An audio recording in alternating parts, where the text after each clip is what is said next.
This journey I'm on is not easy. I feel like giving up sometimes, but then I remember I've got a lot of people to prove wrong. There are people who don't support you, and others just want to compete with you. Only you can change your life. No one can do it for you. And I am doing it for me. Not all hustle is loud. Sometimes hustle is quiet. Just you alone at the grind. This is not a Monday to Friday thing. It's a Monday to Monday thing.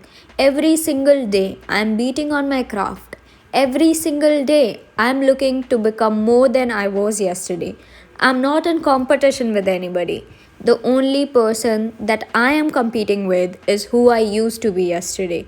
Whatever it is that you are setting out to do, it's gonna require a different version of yourself. If you're gonna manifest what you see in your head, then you gotta have the courage, the confidence, the self belief, and the self determination to go out every single day and make it happen. I'm going to give it everything I have. Period. Just keep moving, keep hustling, keep grinding. Own your hustle.